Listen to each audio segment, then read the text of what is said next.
बिस्मिल्लाहिर्रहमानिर्रहीम। अस्सलाम वालेकुम। उम्मीद करता हूँ आप सब ठीक होंगे, खैरियत से होंगे। गाइस, इस पर्टिकुलर वीडियो में मैं आपको गेस्ट पोस्टिंग का लेक्चर नंबर 2 पढ़ाने जा रहा हूँ। गाइस, जैसे कि फर्स्ट लेक्चर में हमने पढ़ा था कि गेस्ट पोस्टिंग क्या होती है और उसकी क्या वैल्यू है और उससे वेबसाइट पे क्या असर पड़ता है और लोग क्यों गेस्ट पोस्ट लगाते हैं। थोड़ा रिवाइज करते हैं और कुछ और चीजें भी इंक्लूड करते हैं यहाँ पे व्हाइट बोर्ड में। जैसे कि मान लो हमने पढ़ा था कि एक गूगल है। गूगल में आप कुछ भी सर्च करते हो, ये गूगल सर्च कंसोल है। सर्च कंसोल जहाँ सर्च होती है चीजें, या आपने कुछ भी हेल्थ के बारे में, डिजिटल मार्केटिंग के बारे में या किसी भी चीज के बारे में अगर आपने सर्च किया तो आपके पास मुख्तलिफ रिजल्ट आ गई है। इसी तरह रिजल्ट आ गई है, मुख्तलिफ किस्म के वेबसाइट के रिजल्ट आ गए। अब आपने जो सर्च किया है, जैसे हेल्थ के बारे में अगर आपने कुछ सर्च किया है तो सब वेबसाइट ने उसी के बारे में लिखा है, लेकिन किसी ने अच्छा लिखा है, किसी ने मेहनत की है, कीवर्ड ज्यादा डाले, और किसी ने जरूरत की जगह पे जरूरत की कीवर्ड डाले हैं। तो उन्होंने क्या किया है कि वेबसाइट को रैंक किया है। जैसे ये ए वेबसाइट है, ये बी वेबसाइट है, ये सी वेबसाइट है, ये डी वेबसाइट है। तो यहाँ पे कंपटीशन जारी है, ये ग्राउंड है मान लो, और यहाँ दौड़ लगा रहे हैं। ये चाहता है कि मैं इससे आगे निकल जाऊं, फिर इससे यानी टॉप कर जाऊं। ये भी चाहता है कि मैं इनसे निकल के टॉप कर जाऊं, ये भी चाहता है कि मैं इनसे निकल कर टॉप कर जाऊं। यानी किसी ने भी अगर वेबसाइट बनाई है तो किसी मस्ती के लिए नहीं बनाई है, पैसा कमाने के लिए, अपनी मार्केटिंग को इम्प्रूव करने के लिए, अपने बिजनेस को इम्प्रूव करने के लिए वेबसाइट बनाई है ताकि पैसा कमा सके। तो हर कोई इसी दौड़ में लगा है, इसी कंपटीशन में लगा है कि एक दूसरे से वो टॉप कर जाए। और क्योंकि टॉप क्यों करते हैं, जैसे हम कुछ भी सर्च करते हैं, हमने कुछ सर्च किया तो हमारे पास जो फर्स्ट 3 रिजल्ट जो आते हैं हम इस पे क्लिक करके जाते हैं, नीचे नहीं जाते कि नीचे दूसरी वेबसाइट निकाल के हम जाते हैं, हम इसी पे क्लिक करके जाते हैं। तो हर कोई इसी दौड़ में लगा रहता है कि वो क्या करे, अपनी रैंकिंग बेहतर करे, अपनी जो सर्च इंजन में रैंकिंग बेहतर करे। उसके लिए क्या करते हैं, वेबसाइट के ओनर एसईओ करते हैं। अब एसईओ क्या है? एसईओ का मतलब है सर्च इंजन ऑप्टिमाइजेशन। इसको मैं डीप नहीं पढ़ूंगा क्योंकि ये अलग एक टॉपिक है, बहुत डीप टॉपिक है। वक्त मिला तो इसको भी मैं डिस्कस करूंगा, लेकिन अभी आपको मैं सिर्फ बेसिक चीजें समझाऊंगा जो आपके जहन में होने चाहिए, ताकि आप इस काम को जब भी आपसे कोई क्वेश्चन कर सके तो आपके जहन में ये बातें आपके जहन में होने चाहिए कि ये चीजें क्या होती है। एसईओ के 3 टाइप है: on page SEO, of page SEO और टेक्निकल एसईओ। इन तीनों पे काम करके क्या करते हैं, ये अपनी वेबसाइट को बेहतर बनाते हैं। ये कोडिंग के जरिए, कीवर्ड के जरिए, बैकलिंक लेने के जरिए, ये इन पे काम करके अपनी वेबसाइट को बेहतर बनाते हैं। अब अगर कोई ऑन पेज करता है, यानी कीवर्ड, ऑन पेज में कीवर्ड हो गया, कोडिंग ये वगैरह आती है, ये भी करता है और टेक्निकल भी करता है अपनी वेबसाइट पर, लेकिन ऑफ पेज एसईओ नहीं करता, तो ये कभी भी अपनी वेबसाइट को बेहतर नहीं बना सकता। तो ऑफ पेज एसईओ यानी ऑफ पेज एसईओ, बैकलिंक लेना, गेस्ट पोस्ट लगाना ऑफ पेज एसईओ का ही एक फैक्टर है। असल में ऑफ पेज एसईओ का जो फैक्टर है उसे बैकलिंक कहते हैं। बैकलिंक लेना यानी किसी वेबसाइट से लिंक, बैकलिंक लेना। बैकलिंक क्या है मैं आपको समझाता हूँ। बैकलिंक से ही फिर गेस्ट पोस्टिंग बनती है। गेस्ट पोस्टिंग यानी मेहमान पोस्ट। आप बैकलिंक कैसे लेते हैं? मान लो ये आपकी वेबसाइट है या आपकी क्लाइंट की वेबसाइट है या किसी की भी वेबसाइट है, इसने क्या किया, इस वेबसाइट जो इसकी गूगल में इसकी अच्छी खासी रैंक है, मतलब इस वेबसाइट की गूगल में एक नाम है। जैसे कि फर्स्ट लेक्चर में भी मैंने आपको पढ़ाया था कि गूगल मान लो एक पीएम है और पीएम ने एक खास बंदे को काफी मकाम दिया है, खास बंदों को, उसमें से ये वेबसाइट भी है। मतलब गूगल ने इस वेबसाइट को अच्छा खासा वैल्यू दी है, जिसके डीए मतलब डोमेन अथॉरिटी, अगर बात की जाए डोमेन अथॉरिटी की तो इसकी 50 to 70 है, और इसकी डीए कितनी है? डीए इसकी है 30 to 40 है। तो इसकी ऑलरेडी डोमेन अथॉरिटी हाई है, ट्रैफिक भी इसकी 20K तक है। तो ये क्या करता है, जब इसको आउटरीच करता है और यहाँ इस वेबसाइट पे गेस्ट पोस्ट लगाता है, उस गेस्ट पोस्ट में फिर जब एक लिंक लगा होता है, यानी किताब आपका, फिर लाइब्रेरी के मिसाल पे आ जाए कि ये भी एक लाइब्रेरी है, ये भी एक लाइब्रेरी है, दोनों ने मार्केट यानी गूगल में ये अलग जगह पे है, ये दूसरी जगह पे, यानी गूगल ने इस लाइब्रेरी को वैल्यू दी है और लोग भी इस पे ज्यादा आता है, तो ये लाइब्रेरी क्या करता है, एक आर्टिकल लिखता है, एक किताब लिखता है और इस लाइब्रेरी पे लगाता है, मतलब इस वेबसाइट पे लगाता है। जब इस लाइब्रेरी की ऑलरेडी ट्रैफिक है, काफी सारे लोग आते हैं, जब वो इस लाइब्रेरी पे किताब को पढ़ता है यानी आर्टिकल को पढ़ता है, आर्टिकल में आपको समझाऊंगा कि क्या होता है, तो उस पे जब उस लिंक लगा होता है उस किताब में, उस आर्टिकल में, जब वो लिंक पे क्लिक करता है तो क्या होता है, वो ऑडियंस जो है ना सीधा इस वेबसाइट पर आ जाते हैं, तो इससे क्या हो जाता है, इसकी ट्रैफिक इंक्रीज हो जाती है। दूसरी बात, अब बैकलिंक में दो टाइप के बैकलिंक है, ये बहुत जरूरी बात है, इसको आप गौर से देखें और वीडियो को स्किप मत करें। दो टाइप के बैकलिंक होते हैं जो आपसे क्लाइंट भी मांगेगा, इसी के बारे में आपसे क्लाइंट डिस्कशन करेगा। दो टाइप के बैकलिंक, एक होता है डू फॉलो,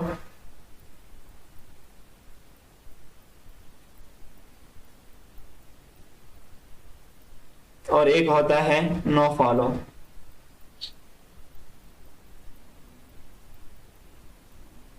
नो फॉलो, अब डू फॉलो क्या है, तो मान लो ये एक वेबसाइट है, इसने यहां पे दूसरी वेबसाइट पर एक आर्टिकल लिखा, जब आर्टिकल लिखा यानी इस पे काफी सारे आर्टिकल मौजूद है, ये वेबसाइट है, इस पे काफी सारे आर्टिकल मौजूद है। थोड़ा मैं आपको मिसाल के तौर पर समझाता हूं, और यहाँ पे जो मैंने कहा था एक बात आपको नोट कर लेनी चाहिए कि यह जो आर्टिकल होते हैं वहां जो एंकर टेक्स्ट होता है, जिसपे एंकर टेक्स्ट किसे कहते हैं, जो क्लिकेबल हो, जिसपे क्लिक करके आप दूसरी जगह जाए। मतलब अगर किसी इसने मतलब ये वेबसाइट है, इसने यहाँ पे आर्टिकल लिखा है, आर्टिकल लगाया है, तो उस आर्टिकल में काफी सारी चीजें लिखी है, लेकिन वहां एक टेक्स्ट है, एक ऐसा लिंक है जिसपे क्लिक करके लोग इस पे आए। उस एंकर टेक्स्ट के बारे में आपको थोड़ी गाइडलाइन देना चाहूंगा ताकि आपके जहन में ये देखो, एक वेबसाइट मैंने ओपन कर ली है डिजिटल हेल्थ बस के नाम से।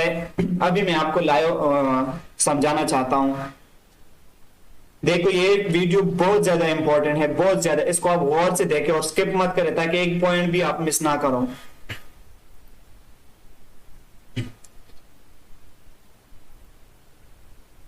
ये हमारे सामने हमने एक डिजिटल हेल्थ बस .com की एक वेबसाइट ओपन कर ली है। ये देखो यहाँ आप नाम URL जो नाम है वो देख सकते हो, डिजिटल हेल्थ बस .com एक वेबसाइट है। ये देखो यहाँ पे ये होम पेज है, ये सारा होम पेज है, मतलब एक बुक है, एक बुक का नाम है डिजिटल हेल्थ बस, और वो एक लाइब्रेरी में लगी है, मतलब कि एक गूगल में, जैसे कि हमने गूगल में सर्च किया डिजिटल हेल्थ बस तो हमारे सामने ये वेबसाइट आ गई। जब हमने वेबसाइट को ओपन किया उसके अंदर मुख्तलिफ किस्म के आर्टिकल है, जैसे कि ऑल इन हेल्थ केयर हो गया, साइबर सिक्योरिटी चैलेंज हो गया, और what make credit super milk, ये सारे आर्टिकल जो है ना पड़े हुए हैं इस वेबसाइट में। ये देखो ये अलग आर्टिकल है, ये अलग आर्टिकल है, ये अलग आर्टिकल है, ये अलग है, ये अलग, मतलब मुख्तलिफ किस्म के आर्टिकल और इंफॉर्मेशन दी हुई है। तो यहाँ देखो 5 घंटे पहले ये आर्टिकल पब्लिश हुआ है, ये 5 घंटे पहले पब्लिश हुआ है, ये 1 दिन पहले पब्लिश हुआ है। चलो हम एक आर्टिकल को, मतलब एक जो हेडलाइन होती है इनको ओपन करते हैं।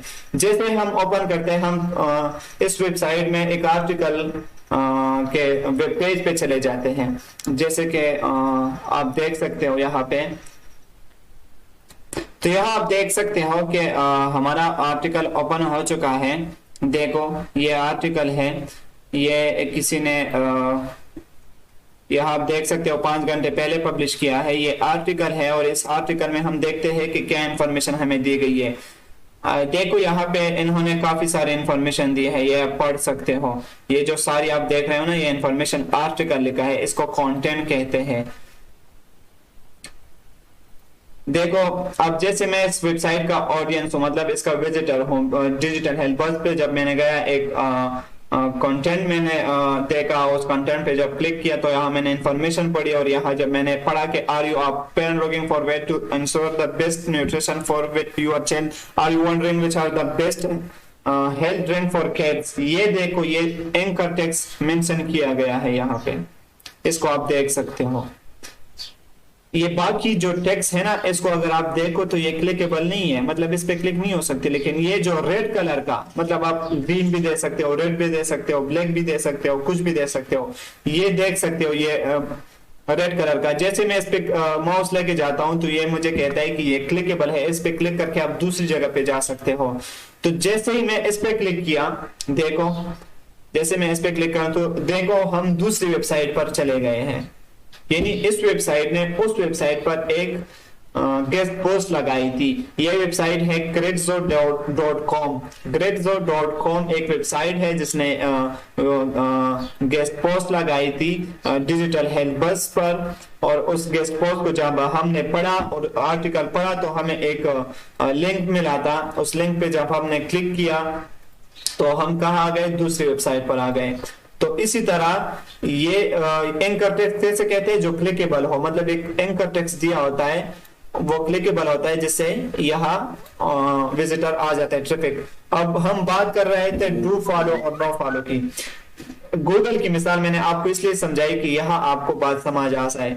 जैसे कि ये पूरी किताब है, यानी पूरी वेबसाइट है, कोई भी वेबसाइट है, जैसे डिजिटल हेल्थ बस की हमने मिसाल ली। जब हमने डिजिटल हेल्थ बस जैसे खोला तो उसमें मुख्तलिफ किस्म के आर्टिकल हमें मिले। ये एक आर्टिकल है, ये दूसरी आर्टिकल है, ये तीसरी है, साइट पे और भी आर्टिकल मेंशन किए गए हैं। ये इसी तरह ये एक वेबसाइट है, इस पे आर्टिकल मौजूद है। अब इस वेबसाइट ने ये आर्टिकल इस वेबसाइट ने लगाया है, ठीक है।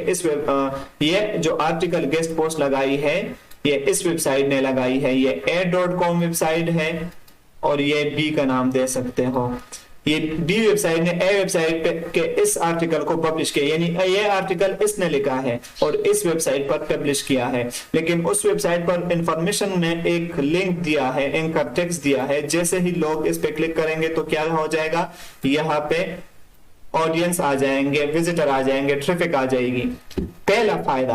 अब दूसरा फायदा डू फॉलो का, जैसे कि मैंने कहा था कि इस वेबसाइट को गूगल ने वैल्यू दी है, मकाम दिया है, ठीक है ना, मार्क्स दिए हैं, पासिंग मार्क्स।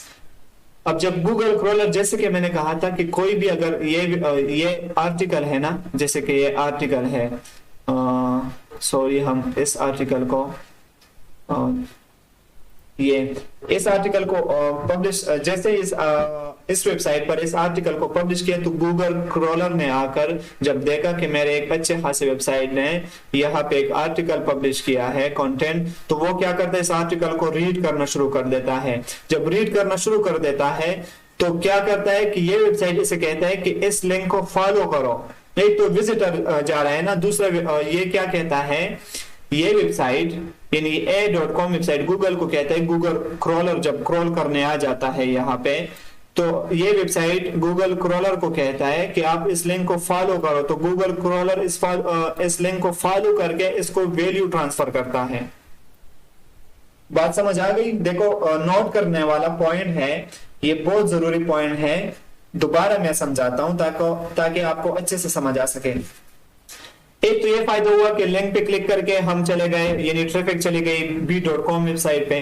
दूसरा क्या हुआ कि ये लिंक डू फॉलो यानी के कोडिंग के जरिए जो भी आर्टिकल लिखता है वहां ये कोडिंग के जरिए ये लिंक जो है ना, कोडिंग के जरिए बनाई जाती है। ये link best health drink for kids, ये जो क्लिकेबल लिंक है इसको कोडिंग के जरिए क्लिकेबल बनाया जाता है ताकि ये क्लिकेबल हो और लोग इस पे क्लिक करके जाए। और इस पे नो फॉलो और डू फॉलो, कोडिंग के ही जरिए नो फॉलो और डू फॉलो का ऑप्शन लगा देते हैं। यानी कि डू फॉलो का क्या मतलब है कि जब क्रॉलर आता है तो वेबसाइट इसको रेफर करता है, मतलब क्रॉलर को कहता है कि ये इसको फॉलो करो और इसके भी वेबसाइट को क्रॉल करो। जब क्रॉलर यहाँ आता है और डू फॉलो का ऑप्शन देखता है तो को फॉलो करके इसको वैल्यू ट्रांसफर करता है। देखो ये फायदा हो गया। नो फॉलो क्या है, देखो ये c.com तीसरी वेबसाइट है, वो a.com b.com की मिसाल तो ले ली। इसी वेबसाइट ने यहां भी लिंक लगाया था और यहां भी एक गेस्ट पोस्ट लगाई है। इस वेबसाइट के भी काफी सारे आर्टिकल मौजूद हैं इस वेबसाइट पे, ये c.com है। अब ये क्या करता है कि यहाँ पे जब इन्होंने यहाँ आर्टिकल लगाया है, आर्टिकल में काफी इंफॉर्मेशन इन्होंने लिखी है और एक जगह पे एक लिंक दिया है, उसी तरह एंकर टेक्स्ट लिंक दिया है। अब क्या होगा कि यहाँ जब विजिटर आएंगे, ट्रैफिक आएगी, ऑडियंस आएंगे, जब इस आर्टिकल को पढ़ेंगे, इसको ओपन करेंगे, पढ़ेंगे और उस ओपन करने के बाद जो एक नया लिंक यहाँ मौजूद होता है यहाँ पे, उस पे जब क्लिक करते हैं तो क्या हो जाता है, ट्रैफिक आ जाती है इस वेबसाइट पे। ट्रैफिक तो आ गई, अब नो फॉलो क्या है, जब क्रॉलर आता है, जैसे कि यहाँ भी क्रॉलर आ गया था, जब क्रॉलर आता है तो ये वेबसाइट c.com जो वेबसाइट है, ये वेबसाइट c.com, ये वेबसाइट क्रॉलर को कहता है कि आप इस लिंक को फॉलो मत करो, सिर्फ ट्रैफिक चला गया बस, आप फॉलो मत करो। तो क्रॉलर क्या कहता है, इसको फॉलो, यानी वैल्यू ट्रांसफर यहाँ नहीं करता, सीधा चला जाता है, इसको फॉलो नहीं करता। तो ये डिफरेंस है। अब आपके जहन में ये बात तो आ गई होगी कि डू फॉलो का ज्यादा वैल्यू है बनिस्बत नो फॉलो के। यानी डू फॉलो से क्या होता है कि एक तो ट्रैफिक जाती है, दूसरा वैल्यू भी ट्रांसफर होती है डू फॉलो से। और नो फॉलो से क्या होता है, सिर्फ ट्रैफिक तो जा सकती है लेकिन क्रॉलर उसको फॉलो नहीं करता, उसको रीड नहीं करता, उसको वैल्यू ट्रांसफर नहीं करता। तो ये फर्क आपको आना चाहिए कि तो जैसे कि आपको एंकर टेक्स्ट की समझ आ गई, डू फॉलो और नो फॉलो की समझ आ गई, तीसरी जो मेन चीज है वो है एक्सटर्नल लिंक और इंटरनल लिंक। देखो इंटरनल और एक्सटर्नल लिंक क्या होते हैं। मान लो ये एक वेबसाइट है, इस पे आर्टिकल लगा है, जैसे कि डिजिटल हेल्थ बस पे हम गए तो आर्टिकल, काफी सारे आर्टिकल मैंने आपको लाइव दिखाए थे। ये आर्टिकल अलग आर्टिकल, यानी कि अगर मिसाल पे ले ले, ये एक बुक है और ये इसके अंदर उन्वानात है, यानी मेरा स्कूल, मेरा घर, पड़ोसी वगैरह वगैरह मुख्तलिफ किस्म के उन्वानात हैं। अब मेरा घर, अगर आप उसके पेज को खोलोगे तो मेरे घर एक हेडलाइन है, उसके अंदर काफी इंफॉर्मेशन है मेरे घर। इसी तरह अगर हम, जैसे कि मैंने हेल्थ बस में आपको दिखाया था। अब इंटरनल लिंक क्या होता है, इंटरनल लिंक मतलब इस वेबसाइट आर्टिकल अगर आपने ओपन किया, आपने इंफॉर्मेशन पढ़ी, यहाँ एक लिंक लगा है एंकर टेक्स्ट पे, उस पे जब कोई क्लिक करेगा ना, आप क्लिक करोगे तो इसी वेबसाइट के अंदर आप दूसरे वेब पेज पे चले जाओगे। इसको वेब पेज कहते हैं। ये बात भी आपने नोट करनी है कि वेबसाइट के अंदर जो भी मुख्तलिफ किस्म के आर्टिकल है, ये अलग वेब पेज है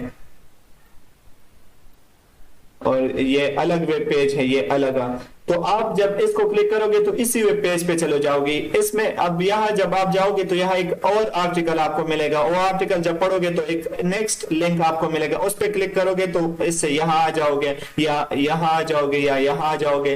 यानी ये इंटरनल हो गए, मतलब वेबसाइट के अंदर अंदर ही आप लिंक पे क्लिक करके वेबसाइट के दूसरे वेब पेज पे चले जाते हो। अब एक्सटर्नल लिंक क्या होती है, ये मान लो एक वेबसाइट है, उस पे लिंक काफी सारे आर्टिकल मौजूद है।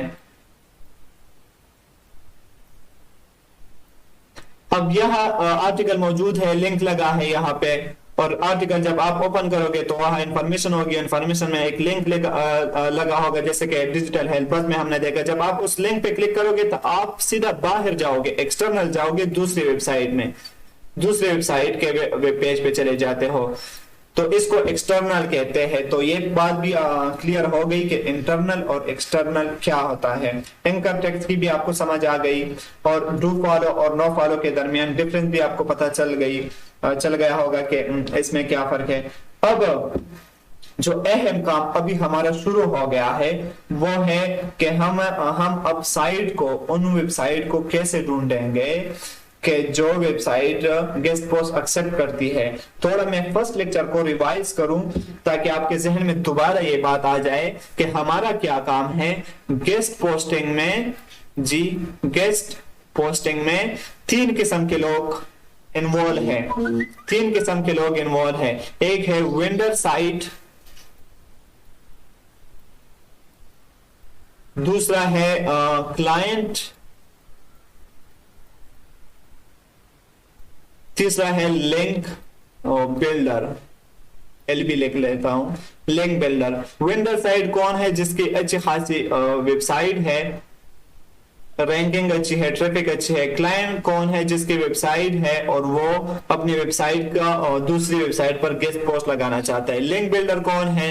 जो ये काम अभी मुझसे लेक्चर मतलब जो मैं कोर्स करा रहा हूँ, ये लिंक बिल्डर ही बनना चाहते हैं। मैं इनको लिंक बिल्डर बनाना चाहता हूँ। मतलब अब ये वेबसाइट, ये क्लाइंट क्या करेगा, इस वेबसाइट को मतलब इतना फारिग नहीं है कि वो मुख्तलिफ 200-300 वेबसाइटों के पीछे भागेगा। आपने भागना है। आपने इन वेबसाइट, ऐसे वेबसाइट को जो गेस्ट पोस्ट लगाती है उनको आउटरीच करना है, एक जगह पे सेव करना है। फिर आपने क्लाइंट जब आपके पास आएगा, आपने दुकान जब खोलोगे फाइवर पे, आप गिग बनाओगे तो आपके पास आप ये उनको मेंशन करोगे, अपने जो दुकान है वहां बोर्ड लगाओगे। मैं आपको मिसाल के तौर पर समझाता हूं ताकि आपको सही से समझ आ सके कि मैं ये काम करता हूं। तो क्लाइंट आपके पास आएगा और आपसे कहेगा कि कहाँ है आपके मतलब वेबसाइट जो आपने आउटरीच की है। तो आपने कुछ वेबसाइट जो आपने आउटरीच की हो उसकी एग्जांपल, पूरी लिस्ट नहीं सेंड करनी, उससे कहनी कि ये वेबसाइट मेरे पास है और आप इस पे किसी भी वेबसाइट पर आप गेस्ट पोस्ट लगा सकते हो। तो मुख्तलिफ वेबसाइट की जब आप मुख्तलिफ वेबसाइट को आउटरीच करोगे, उसके मुख्तलिफ रेट होंगे, उसको अपना प्रॉफिट मतलब किसी वेबसाइट ने आपको $10 में आपने लिया है तो आपने क्लाइंट को $10 के ऊपर मतलब $20, $30 जितने में आप कर सकते हो उस पे बेच सकते हो। तो आप लिंक बिल्डर हो, मतलब इनके दरमियान कनेक्शन करते हो।